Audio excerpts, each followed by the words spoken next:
오늘 같이 나눌 하나님 말씀은 마태복음 5장 5절 말씀입니다. 우리 한 목소리로 같이 봉독하도록 하겠습니다. 시작.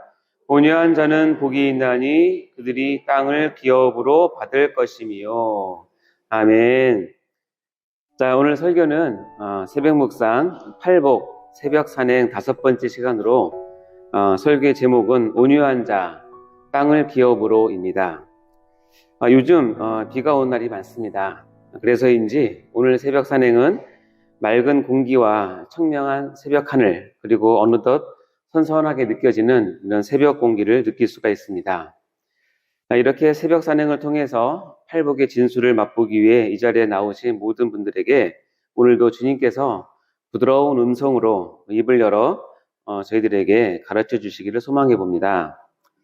오늘은 팔복 중에서 이제 세 번째 복인 온유한 자가 받는 복에 대해서 같이 은혜를 나누고자 합니다. 오늘 본문 말씀 마태복음 5장 5절 한 번 더 읽어볼까요? 시작. 온유한 자는 복이 있나니 그들이 땅을 기업으로 받을 것이며. 아멘. 자, 이 말씀 역시 역설 중에 역설적인 말씀입니다. 일반적으로 세상에서는 강하고 그리고 공격적인 자, 그리고 무질서한 난폭자가 땅을 차지하지만 천국은 하나님의 뜻에 순종하는 온유한 자에게 주어진다는 가르침이라 그렇습니다. 예수님 당시에는 로마가 세계를 지배했던 시대로서 로마가 강한 군사력과 치밀한 행정력, 그리고 황제를 중심으로 똘똘 뭉쳐진 이 정치력을 바탕으로 해서 강한 힘을 가지고 세계의 여러 나라들을 정복하고 다스리던 그런 시대였습니다.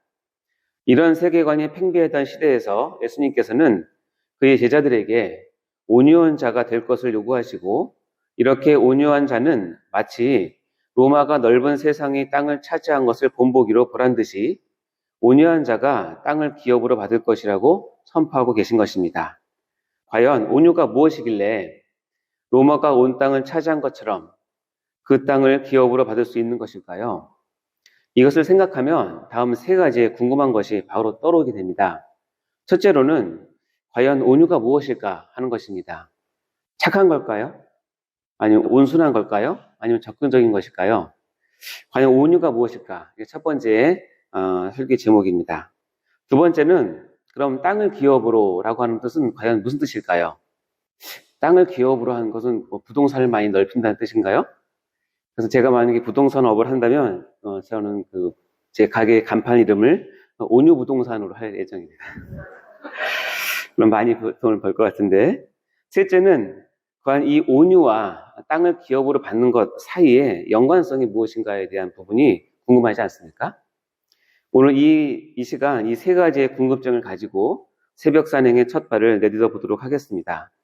아무쪼록 이 세 가지 질문에 대한 우리 주님의 대답을 귀담아 듣고 마음에 새기며 이제는 더욱 온유한 자 되기를 갈망하는 성도님들 다 되시기를 주님의 이름으로 축원합니다. 첫 번째, 그럼 과연 온유가 무엇일까 하는 것입니다. 본문 5절을 다시 한번 또 읽어볼까요? 시작. 온유한 자는 복이 있나니 그들이 땅을 기업으로 받을 것이며. 자, 온유의 사전적인 의미는 마음씨가 따뜻하고 부드러움을 말한다고 합니다. 그래서인지 온유에 대해서는 많이 오해를 하고 있는 것 같습니다. 온유를 마치 이런 것, 그래서 자기 할 말도 못하면서 그냥 꾹 참는 것 정도로 생각하시는 분도 많고, 두 번째는 자신의 게으름과 나태함에서 오는 거짓된 평화, 즉 일을 하지 않음으로써 그냥 속 편한 마음을 온유라고 생각하시는 분도 많이 있는 것 같습니다. 또 하나의 큰 오해는 뭐냐면 이 세상에서 온유하면 이 험난한 세상에서 실패자, 즉 루저가 될 것이라고 하는 그런 오해가 대표적인 온유에 대한 오해입니다. 그래서 온유하면 그냥 밑도 끝도 없이 착하고 그저 매사에 오케이 하면서 한없이 긍정적인 모습을 떠오르곤 합니다. 그러나 오늘 본문에서 온유라고 표현된 헬러 원어는 프라우스라는 단어인데요. 이는 친절하고 너그러운 태도를 가리키는 말이기도 합니다. 특별히 이 단어는 이웃을 향해서 어떤 윤리적인 관용을 의미하는 것으로서 나에게 또는 우리에게 어떤 해를 가하는 자에 대해서 위협적인 보복이나 분기를 하지 말아야 될 것을 말하기도 합니다.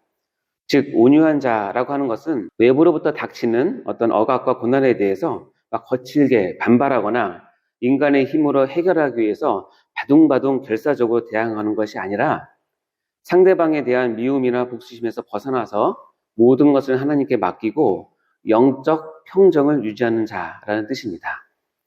그래서 우리는 온유에 대한 한 가지 중요한 영적 비밀을 여기서 깨달을 수 있는데요. 온유는 타고나거나 어떤 열심을 내어 획득하는 그런 성품이 아니라는 것입니다. 이 온유는 하나님과의 관계에서, 특히 하나님과 화목한 관계에서 자연스럽게 흘러나오는 덕이라는 것입니다. 왜냐하면 온유는 하나님과의 친교로 인해서 평정한 마음의 상태가 밖으로까지 흘러나온 결과이기 때문에 그렇습니다. 다시 말해서 온유는 그 사람이 하나님께 사로잡힌, 즉 하나님만 사랑하는 사람이라는 증거가 바로 온유라는 것입니다. 갈라디아서 5장 22절과 23절에는 이렇게 되어 있습니다. 오직 성령의 열매는 사랑과 희락과 화평과 오래 참음과 자비와 양성과 충성과 온유와 절제니 이 같은 것을 금지할 법이 없느니라. 여기에서 이러한 온유는 나에서 나온다기보다는 성령에 사로잡힌 자, 즉 성령에 충만한 자가 얻을 수 있는 열매의 하나로서 온유가 있는 것입니다. 그리고 이러한 온유를 주님께서는 우리에게 요구하시면서 이 온유의 원조이신 예수님 자신을 본받을 것을 예수님은 친히 권면하고 계십니다. 마태복음 11장 28절과 29절에 이런 말씀이 있습니다. 수고하고 무거운 짐진 자들아 다 내게로 오라. 내가 너희를 쉬게 하리라. 나는 마음이 온유하고 겸손하니 나의 멍에를 메고 내게 배우라. 그리하면 너희 마음이 쉼을 얻으리니. 아멘. 그러니까 우리 그리스도인에게 온유라고 하는 것은 예수 그리스도 안에서 성령으로 다스려지고 성령으로 조절되고 조련된, 즉 성령으로 훈련된 품성이나 인격을 의미하는 것입니다. 다시 말하면 하나님의 은혜와 성령의 역사로 우리의 정서가 잘 다스려지고 감정이 잘 순화되어서 이것들이 우리 인격 안에서 통합이 되고 조절되어 나타나는 상태가 바로 온유인 것입니다. 이런 과정을 통해서 얻게 된 온유란 단순히 외적인 폭력이나 잔인함의 반대어가 아니라 적극적인 사랑으로 인하여 고통을 받고 또 그 고통을 인내하고 온화하고 부드러운 마음의 자세를 말하는 것입니다. 대표적으로 우리 담임 목사님께서 담임 목사님을 의미하는 많은 뉴스들 가운데서 이 온유한 마음을 잘 소유하고 계신 것을 우리가 보고 본받고 있습니다. 사랑하는 성도님들 모두가 성령 안에서 잘 조절되고 훈련되어진 온유, 우리 주님의 그 온유를 모두 소유하시길 간절히 소망합니다.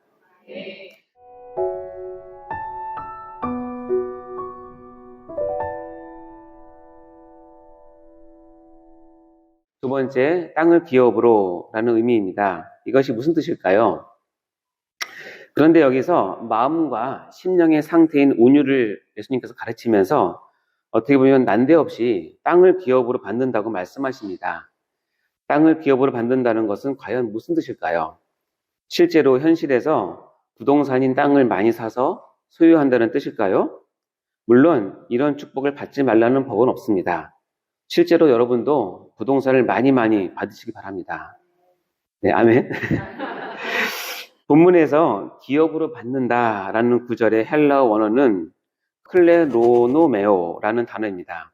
이 단어는 제비 혹은 분깃, 기업이라는 뜻의 한 단어와 분배하다는 뜻의 한 단어가 합성어로서 된 그런 단어이기도 합니다.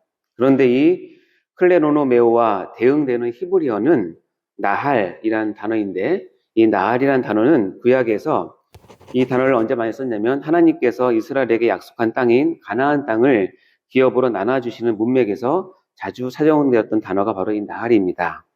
또한 땅이라는 단어도 그 앞에 정관사가 붙어서 그 땅으로 번역할 수 있는데 이 둘이 붙어서 구약에서는 가나안 땅을 점령할 때 묘사하는 단어로 빈번히 사용된 구절입니다.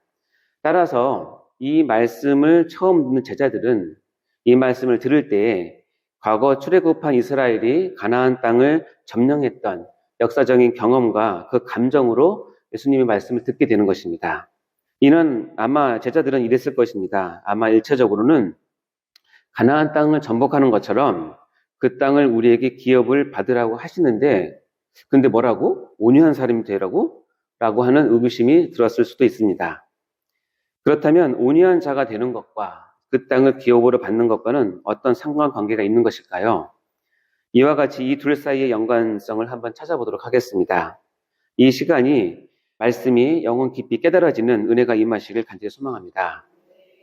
그럼 마지막 세 번째, 이 둘 사이의 연관성은 무엇인지 찾아보도록 하겠습니다. 우리 본문 한 번 더 공독하도록 할까요? 5절입니다. 시작. 온유한 자는 복이 있나니 그들이 땅을 기업으로 받을 것이며.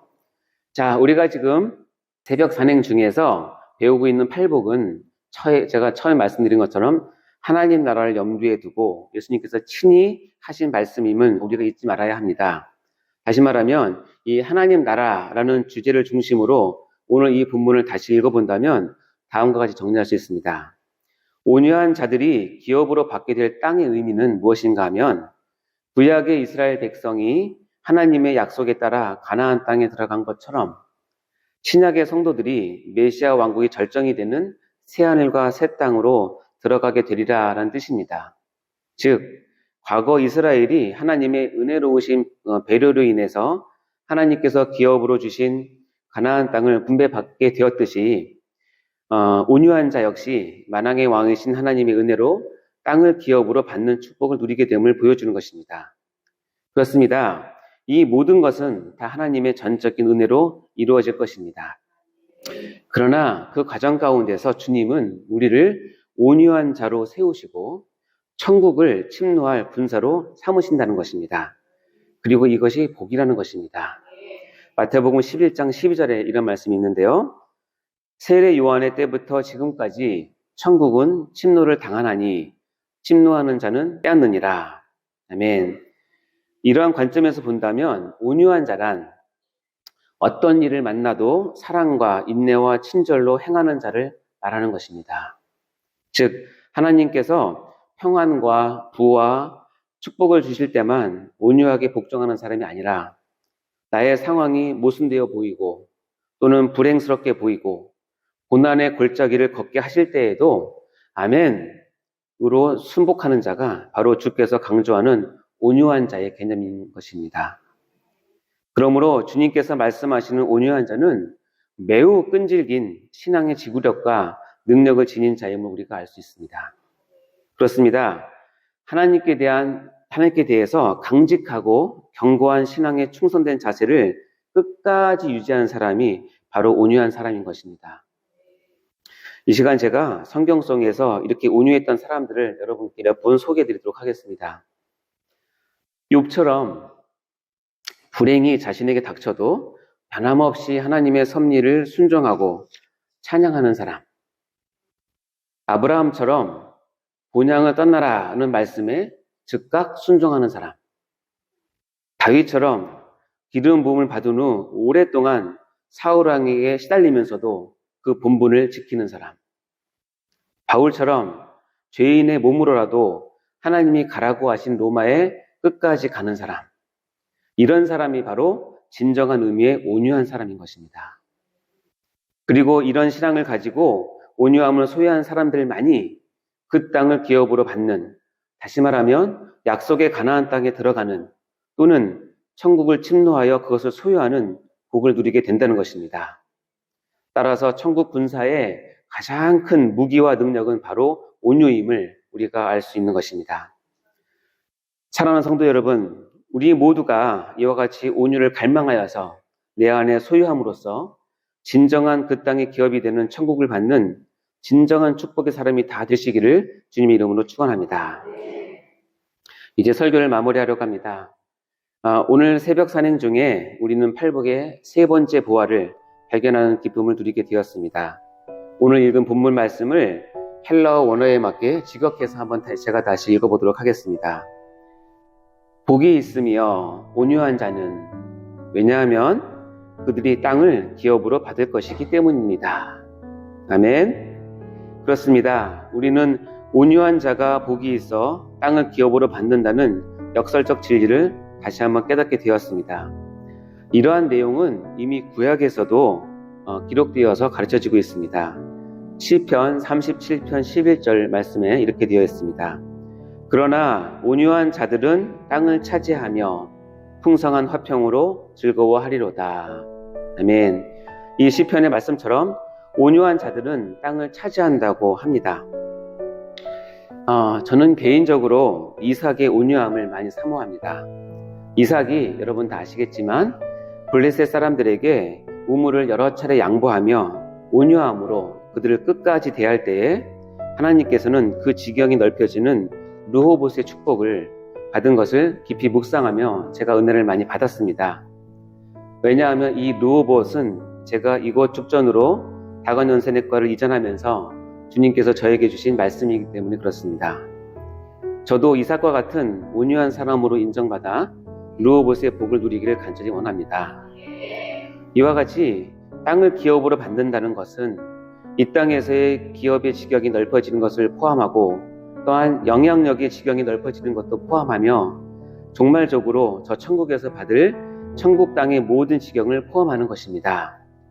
사랑하는 성도 여러분, 오늘 하루 이 온유함을 얻기 위하여 나는 무엇을 해야 할까요? 가정에서, 직장에서, 그리고 교회 내에서 어떻게 해야 이 온유함을 실천할지를 진지하게 고민하시는 그런 하루가 되시기 바랍니다. 마지막으로 영과 육을 아우르는 온전한 복을 누리기 위하여, 즉 이 현실 속에서의 땅의 기업뿐만 아니라 약속하신 천국의 땅의 기업을 소유하기 위하여 앞으로 우리 평생에 온전한 온유함을 다들 소유하시기를 주님의 이름으로 축원합니다. 기도하시겠습니다. 하나님 아버지 감사합니다. 오늘 이른 새벽 산행 가운데 우리와 동행하여 주시고 때에 맞는 귀한 말씀을 들려주신 은혜에 진심으로 감사를 드립니다. 우리 모두가 진정한 온유한 자가 되어 주님께서 우리를 위해서 예비하신 그 땅의 기업을 모두 받는 참된 복을 누리는 저희가 되게 하여 주시옵소서. 먼저 저희들의 마음을 돌아보아 내 안에 온유함이 살아있는지를 보게 하시고 성령님의 인도하신 가운데 늘 훈련받아 성숙한 온유함이 내 안에 차고 넘치도록 인도하여 주옵소서.